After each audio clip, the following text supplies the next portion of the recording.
ರಾಜ್ಯ ಕರಾವಳಿಯಲ್ಲಿ ಬಿಟ್ಟು ಬಿಡದೆ ಮಳೆ ಸುರಿಯುತ್ತಿದೆ. ಉಡುಪಿಯಲ್ಲಂತೂ ಮಳೆಗೆ ನೆರೆಯ ಸ್ಥಿತಿ ಉಂಟಾಗಿದ್ರೆ ದಕ್ಷಿಣ ಕನ್ನಡದಲ್ಲೂ ಮಳೆಯ ಅವಾಂತರಕ್ಕೆ ಗುಡ್ಡ ಕುಸಿಯುತ್ತಿದೆ.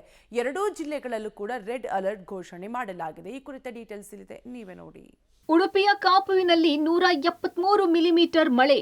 ಪಡುಬಿದ್ರೆ ಕಾಮಿನಿ ನದಿ ತೀರದಲ್ಲಿ ನೆರೆ ಭೀತಿ. ಎದೆ ಎತ್ತರಕ್ಕೆ ನೀರು, ದೋಣಿಯಲ್ಲಿ ಸಂಚಾರ. ಉಡುಪಿ ಜಿಲ್ಲೆಯಲ್ಲಿ 2 ದಿನಗಳಿಂದ ಧಾರಾಕಾರ ಮಳೆಯಾಗುತ್ತಿದೆ. ಸುವರ್ಣ ಪಾಪನಾಶಿನಿ, ಶಾಂಭವಿ, ಕಾಮಿನಿ ನದಿಗಳು ತುಂಬಿ ಹರಿಯುತ್ತಿವೆ. ನದಿ ಪಾತ್ರದಲ್ಲಿ ನೆರೆಯ ವಾತಾವರಣ ಸೃಷ್ಟಿಯಾಗಿದೆ. ಕಾಪು ತಾಲೂಕಿನಲ್ಲಿ 170 ಮಿಲಿಮೀಟರ್ಗಿಂತ ಹೆಚ್ಚು ಮಳೆ ಬಿದ್ದಿದೆ. ಕಾರ್ಕಳ ಹೆಬ್ರಿಯಲ್ಲಿ ಸರಾಸರಿ 80 ಮಿಲಿಮೀಟರ್ ಮಳೆ ಬಂದಿದೆ. ನದಿ ಪಕ್ಕದ ಜಮೀನು, ಮನೆಗಳು ಜಲಾವೃತವಾಗಿವೆ. ಕಾಮಿನಿ ಹೊಳೆಯ ಅಬ್ಬರದಿಂದ ರಸ್ತೆಗಳೆಲ್ಲ ಜಲಾವೃತಗೊಂಡಿದ್ದು ದೋಣಿಯಲ್ಲಿ ಜನ ಸಂಚಾರ ಮಾಡ್ತಿದ್ದಾರೆ. ಕರಾವಳಿ ಜಿಲ್ಲೆ ಉಡುಪಿಯಲ್ಲಿ ನಿರಂತರವಾಗಿ ಮಳೆ ಆಗ್ತಾ ಇದೆ. ಹವಾಮಾನ ಇಲಾಖೆ ಆರೆಂಜ್ ಮತ್ತು ಯೆಲ್ಲೋ ಅಲರ್ಟ್ ಅನ್ನು ವಿಸ್ತರಿಸಿ ಹಾಕ್ತಾ ಇದೆ. ಅತಿ ಹೆಚ್ಚು ಮಳೆ ಆಗ್ತಾ ಇರುವಂಥದ್ದು ಕಾಪು ತಾಲೂಕು ಮತ್ತು ಕಾರ್ಕಳ ತಾಲೂಕಿನಲ್ಲಿ. ನಾವು ನೋಡ್ಬೋದು ದೃಶ್ಯಗಳಲ್ಲಿ ಯಾವ ಪ್ರಮಾಣದಲ್ಲಿ ಮಳೆ ಬೀಳ್ತಾ ಇದೆ ಅನ್ನುವಂಥದ್ದು. ಪ್ರಮುಖವಾಗಿ ಪಶ್ಚಿಮ ಘಟ್ಟದ ತಪ್ಪಲಿನಲ್ಲಿ ವಿಪರೀತವಾದ ಮಳೆ ಆಗ್ತಾ ಇದೆ. ಆ ಕಾರಣದಿಂದಾಗಿ ಸ್ವರ್ಣ ನದಿ, ಪಾಪನಾಶಿನಿ ಮತ್ತು ಶಾಂಭವಿ ನದಿಗಳು ಏನು ಗಡಿ ಜಿಲ್ಲೆಗಳಲ್ಲಿ ಇರುವಂಥ ಈ 3 ನದಿಗಳಲ್ಲಿ ವಿಪರೀತ ಮಳೆ ಆಗುವುದರಿಂದ ಅಂದರೆ ಗದ್ದೆ ಸಾಲು, ಬೈಲ್ ಸಾಲು ಮತ್ತು ಹೊಳೆ ಸಾಲು ಇದೆ. ಇದೆಲ್ಲವೂ ಕೂಡ ಜಲಾವೃತ ಆಗಿರುವಂಥ ದೃಶ್ಯಗಳನ್ನು ನಾವು ನೋಡ್ತಾ ಇದ್ದೇವೆ. ನಾವು ಪಾದೆಬೆಟ್ಟು ಅನ್ನುವ ಪ್ರದೇಶದಲ್ಲಿದ್ದೇವೆ. ಇದು ಪಡುಬಿದ್ರೆ ಸಮೀಪದ ಕಾಪು ತಾಲೂಕಿನ ಪಾದೆಬೆಟ್ಟು. ಪ್ರತಿ ವರ್ಷ ಇಲ್ಲಿ ವಿಪರೀತವಾದ ಮಳೆ ಬಿದ್ದಂಥ ಸಂದರ್ಭದಲ್ಲಿ ಈ ಥರದ ನೆರೆಯ ವಾತಾವರಣ ನಿರ್ಮಾಣ ಆಗ್ತಾ ಇದೆ. ನಾವು ನೋಡ್ಬೋದು ದೃಶ್ಯಗಳಲ್ಲಿ. ಸ್ವತಃ ತಹಶೀಲ್ದಾರ್ ಅವರೇ ಸ್ಥಳಕ್ಕೆ ಬಂದು ಜನರನ್ನು ರಕ್ಷಣೆ ಮಾಡ್ತಾ ಇದ್ದಾರೆ. ಇಲ್ಲಿನ ಪಾದೆಬೆಟ್ಟು ಸಮೀಪದಲ್ಲಿ ಒಂದು ಗದ್ದೆಯ ಆ ಬದಿಯಲ್ಲಿ 3-4 ಮನೆಗಳು ಇದೆ ಅನ್ನುವಂಥದ್ದು.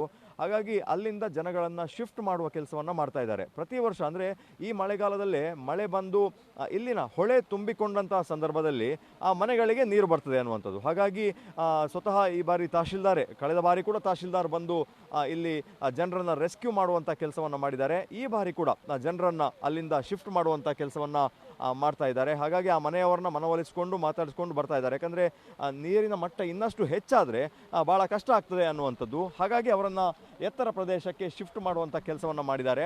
ಹಾಗಾಗಿ ಇಲ್ಲೊಂದು ಎತ್ತರವಾದ ರಸ್ತೆ ನಿರ್ಮಾಣ ಆಗಬೇಕು. ಅಂದರೆ ರಸ್ತೆ ನಿರ್ಮಾಣ ಆದರೆ ಅವರನ್ನು ಎತ್ತರ ಪ್ರದೇಶಕ್ಕೆ ಶಿಫ್ಟ್ ಮಾಡಬಹುದು ಅನ್ನುವಂಥ ಒಂದು ಬಹಳ ವರ್ಷದ ಬೇಡಿಕೆ. ಈ ಬಾರಿ ಆದರೂ ನೆರವೇರುತ್ತಾ ಅಂತೇಳಿ ಕಾಯ್ತಾ ಇದ್ದಾರೆ. ಉಡುಪಿ ಜಿಲ್ಲೆಯಲ್ಲಿ ರೆಡ್ ಅಲರ್ಟ್ ಇದೆ. ಮತ್ತೆ ಭಾರಿ ಮಳೆಯ ನಿರೀಕ್ಷೆ ಮಾಡಲಾಗಿದೆ. ಅತ್ತ ಅರಬ್ಬಿ ಸಮುದ್ರ ಕೂಡ ಅಬ್ಬರಿಸುತ್ತಿದೆ. ಸಮುದ್ರದಲ್ಲಿ ವಿಪರೀತ ಗಾಳಿಯ ಒತ್ತಡ ಇರುವಾಗ ಮೀನುಗಾರಿಕೆ ನಡೆಸಬಾರದು ಎಂಬ ಖಡಕ್ ಸೂಚನೆ ನೀಡಲಾಗಿದೆ. ನಮಗೆ ಒಂದು ರಸ್ತೆ ಅಂದರೆ ಎತ್ತರ ಇಲ್ಲ ಸರ್, ಮಣ್ಣದ್ದು ರೋಡ್ ಇರೋದು, ಹಾಗಾಗಿ ಅದೊಂದು ಪ್ರಾಬ್ಲಮ್. ಮತ್ತು ನಮ್ಮ ಮನೆ ಮುಂದೆ ಕಾಮಿನಿ ನದಿ ಉಂಟಲ್ಲ, ಅದರದ್ದು ಹೂಳೆತ್ತಬೇಕು. 2021ರಲ್ಲಿ ಹೂಳೆತ್ತಿದ್ದಾರೆ. ಆ ವರ್ಷ ನಮಗೆ ಮಳೆ ಬರಲಿಲ್ಲ. ಮತ್ತು ಪ್ರತಿ ವರ್ಷ ಆದರೆ ನೆರೆ ಬರಲಿಲ್ಲ. ಪ್ರತಿ ವರ್ಷ ಸಹ ನೆರೆನೇ ಸರ್. ಒಂದೊಂದು ವಾರ ನೀರು ನಿಲ್ತದೆ ಅಂಗಳದಲ್ಲಿ. ನಮಗೆ ಹೊರಗೆ ಬರಲಿಕ್ಕೂ ಇಲ್ಲ. ನಾವೀಗ ಸ್ಕೂಲಿಗೆ, ಕಾಲೇಜಿಗೆ ಹೋಗಬೇಕಾದ್ರೆ ಇಲ್ಲಿ ಮನೆ ಉಂಟಲ್ಲ ಸರ್, ಈ ಮನೆಗೆ ಬಂದು ಡ್ರೆಸ್ ಚೇಂಜ್ ಮಾಡಿ ಮತ್ತೆ ಹೋಗೋದು ನಾವು. ಅಲ್ಲಿ ಸೊಂಟ ತನಕ ನಮಗೆ ನೀರು ಬರ್ತದೆ ಸರ್. ಡ್ರೆಸ್ ಚೇಂಜ್ ಮಾಡಿದ್ರೆ ಹೋಗ್ಲಿಕ್ಕೆ ಇಲ್ಲ. ಇವತ್ತು ನೋಡಿ ಸ್ಕೂಲಿಗೆಲ್ಲ ರಜೆ ಕೊಟ್ಟಿದ್ದಾರೆ, ಪರವಾಗಿಲ್ಲ. ನಿನ್ನೆ ಎಲ್ಲ ಇತ್ತು. ಎಲ್ಲ ಹೋಗುದು ಬರೋದು ಎಲ್ಲ ತುಂಬ ಕಷ್ಟ ಉಂಟು. ನೀವು ಅದಕ್ಕೊಂದು ವ್ಯವಸ್ಥೆ ಮಾಡಲೇಬೇಕು. ಇದೊಂದು ಸ್ವಲ್ಪ ಎತ್ತರಾದರೆ ಹೋಗ್ಲಿಕ್ಕೆ ಬರಲಿಕ್ಕೆ ಸುಲಭಕ್ಕೆ. ಈಗ ನಾಳೆ ಹೋಗ್ಬೇಕು, ನಾವು ಇವತ್ತು ರಜೆ ಮಾಡಿದೆ, ನಾನು ನಾಳೆ ಕೆಲಸಕ್ಕೆ ಹೋಗ್ಬೇಕು. ಹೇಗೆ ಹೋಗುದು ಈ ನೀರಲ್ಲಿ? ಅಷ್ಟು ಆ ಮನೆ ಒಳಗೆ ಫುಲ್ಲು ನೀರು. 1 ಗಂಟೆ ರಾತ್ರಿಯಿಂದ ನಿದ್ದೆ ಮಾಡಲಿಲ್ಲ. ಫುಲ್ಲುಂಟು ನೀರು, ಮನೆ ಒಳಗೆ ಸಹ ಉಂಟು. ನಾವು ಹೇಳೋದು ಸ್ವಲ್ಪ ಅಲ್ಲಿ ಸ್ವಲ್ಪ ಸರಿ ಮಾಡಿದರೆ ಒಂಚೂರು ನೀರು ಬರುವುದು ಸರಿ. ಇದು 1 ದಿನ ಆಗ್ತದೆ ಇದ್ದೀಗ.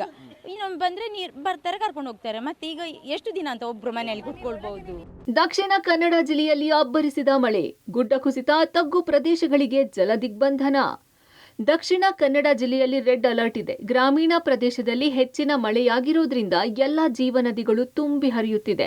ಕಟೀಲು ಸಮೀಪದ ನಂದಿನಿ ನದಿ ತುಂಬಿ ಹರಿಯುತ್ತಿದ್ದು ತಗ್ಗು ಪ್ರದೇಶಗಳೆಲ್ಲ ಜಲಾವೃತವಾಗಿದೆ. ಇಲ್ಲಿನ ಮಿತ್ತಬೈಲ್ನಲ್ಲಿ ಜಮೀನು, ಮನೆಗಳು ಜಲಾವೃತವಾಗಿವೆ. ಮನೆಯಲ್ಲಿ ಜಲ ದಿಗ್ಬಂಧನಕ್ಕೊಳಗಾಗಿದ್ದ ನಿವಾಸಿಗಳನ್ನು ದೋಣಿ ಮೂಲಕ ಸ್ಥಳಾಂತರ ಮಾಡಲಾಯಿತು. ನಗರದ ಮೇರಿ ಹಿಲ್ನಲ್ಲಿ ಕಾಲೇಜೊಂದರ ಕಾಂಪೌಂಡ್ ಕುಸಿದು ಬಿದ್ದು 16 ಬೈಕುಗಳು ಜಖಮಾಗಿವೆ. ಸರ್ಕ್ಯೂಟ್ ಹೌಸ್ ಬಳಿ ರಸ್ತೆಗೆ ಬೃಹತ್ ಗುಡ್ಡ ಕುಸಿದು ಸಂಚಾರ ತೊಡಕಾಗಿದ್ದು ಭಾರಿ ಅನಾಹುತ ತಪ್ಪಿದೆ. ಕಳೆದ ರಾತ್ರಿ ಸುರಿದಿರುವಂತಹ ಭಾರಿ ಮಳೆಗೆ ಕೆಲವೊಂದು ಕಡೆಗಳಲ್ಲಿ ಅವಾಂತರಗಳು ಸೃಷ್ಟಿಯಾಗಿದೆ. ಮಂಗಳೂರು ನಗರದ ಕದ್ರಿ ಹಿಲ್ಸ್ನಲ್ಲಿರುವಂತಹ ಒಂದು ಪ್ರಮುಖ ರಸ್ತೆಗೆ ದೊಡ್ಡದಾದಂತಹ ಗುಡ್ಡದ ಮಣ್ಣು ಕುಸಿದು ಬಿದ್ದಿರುವಂಥದ್ದನ್ನು ನಾವು ಗಮನಿಸಬಹುದು ದೃಶ್ಯದಲ್ಲಿ. ಮಂಗಳೂರಿನ ಕದ್ರಿ ಹಿಲ್ಸ್ನಲ್ಲಿರುವಂಥ ಸರ್ಕಿಟ್ ಹೌಸ್ ಏನಿದೆ ಅದರ ಕೆಳಗಿನ ಭಾಗದ ರಸ್ತೆ ಇದು, ಪ್ರಮುಖ ರಸ್ತೆ ಇದು. ಮಂಗಳೂರು ನಗರಕ್ಕೆ ಸಂಪರ್ಕ ಮಾಡುವಂಥ ಪ್ರಮುಖ ರಸ್ತೆ. ಈ ರಸ್ತೆಯನ್ನು ನೀವು ಗಮನಿಸಿದ್ರೆ ನಿರಂತರವಾಗಿ ವಾಹನಗಳ ಓಡಾಟ ಇರುತ್ತೆ. ಈಗ ಸದ್ಯ ಈ ಒಂದು ಮಣ್ಣು ರಸ್ತೆಗೆ ಕುಸಿದು ಬಿದ್ದಿರುವಂಥ ಹಿನ್ನೆಲೆಯಲ್ಲಿ ಏಕಮುಖದಲ್ಲಿ ವಾಹನಗಳ ಸಂಚಾರ ಆಗ್ತಾ ಇರುವಂಥದ್ದು.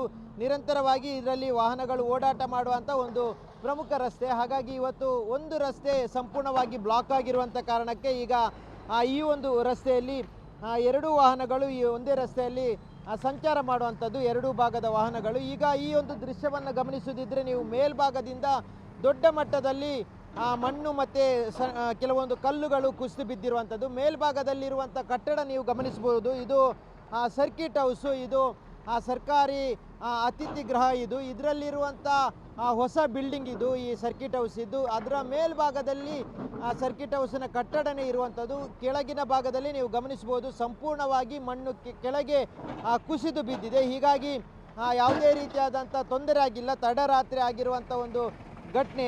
ಒಂದು ವೇಳೆ ಇದು ಹಗಲಿನ ಹೊತ್ತಿನಲ್ಲಿ ಆಗ್ತಾ ಇದ್ದರೆ ಇಷ್ಟೊಂದು ದೊಡ್ಡ ಪ್ರಮಾಣದಲ್ಲಿ ವಾಹನ ಸಂಚಾರಗಳಾಗುವಂಥ ಒಂದು ಪ್ರಮುಖ ರಸ್ತೆ. ಹಾಗಾಗಿ ಆ ಸಂದರ್ಭದಲ್ಲಿ ಏನಾದರೂ ಆಗ್ತಾ ಇದ್ದರೆ ಭಾಳಷ್ಟು ದೊಡ್ಡ ಮಟ್ಟದ ತೊಂದರೆ ಆಗ್ತಾ ಇತ್ತು. ನೀವು ದೃಶ್ಯದಲ್ಲಿ ಗಮನಿಸ್ಬೋದು ಇಷ್ಟೊಂದು ದೊಡ್ಡ ಪ್ರಮಾಣದ ಕಲ್ಲು ಮತ್ತು ಮಣ್ಣು ಕುಸಿದು ಬಿದ್ದಿದೆ. ಈಗ ಸದ್ಯ ಇದನ್ನು ತೆರವುಗೊಳಿಸುವಂಥ ಕೆಲಸವನ್ನು ಪಾಲಿಕೆ ಅಧಿಕಾರಿಗಳು ಸಿಬ್ಬಂದಿಗಳು ಮಾಡ್ತಾ ಇದ್ದಾರೆ. ಈ ಒಂದು ರಸ್ತೆಯನ್ನು ಸಂಚಾರ ಮುಕ್ತ ಮಾಡಲಿಕ್ಕೆ ಈ ಒಂದು ಕೆಲಸಗಳನ್ನು ಮಾಡ್ತಾ ಇದ್ದಾರೆ. ಮೇಲ್ಭಾಗದಲ್ಲಿ ಇಷ್ಟೊಂದು ದೊಡ್ಡ ಪ್ರಮಾಣದ ಮಣ್ಣು ಕಲ್ಲು ಬಿದ್ದಿರುವಂಥ ಕಾರಣಕ್ಕಾಗಿ ಸಂಪೂರ್ಣವಾಗಿ ಈ ರಸ್ತೆ ಸ್ಥಗಿತಗೊಂಡಿದೆ. ರಸ್ತೆಯ ಮೇಲ್ಭಾಗಕ್ಕೆ ಸಂಪೂರ್ಣವಾಗಿ ಮಣ್ಣು ಕುಸಿದು ಬಿದ್ದಿದೆ, ನಿಂತಿದೆ ಇವತ್ತು ಬೆಳಗಿನಿಂದ. ಹಾಗಾಗಿ ಒಂದು ವೇಳೆ ಮಳೆ ಮತ್ತೆ ನಿರಂತರವಾಗಿ ಬರ್ತಾ ಇದ್ರೆ ಇದು ಮತ್ತಷ್ಟು ಕುಸಿಯುವಂಥ ಭೀತಿ ಇತ್ತು. ಆದರೂ ಮೇಲ್ಭಾಗದಲ್ಲಿ ಕಟ್ಟಡ ಇರುವಂಥ ಕಾರಣಕ್ಕಾಗಿ ಮತ್ತೆ ಕುಸಿಯುವಂಥ ಭೀತಿ ಎದುರಾಗಿರುವಂಥದ್ದು. ಕರಾವಳಿ ಜಿಲ್ಲೆಗಳಲ್ಲಿ ಮಳೆ ಮುಂದುವರೆದಿದೆ. ಹವಾಮಾನ ಇಲಾಖೆ ಭಾರೀ ಮಳೆ ಮುನ್ಸೂಚನೆ ನೀಡಿದೆ.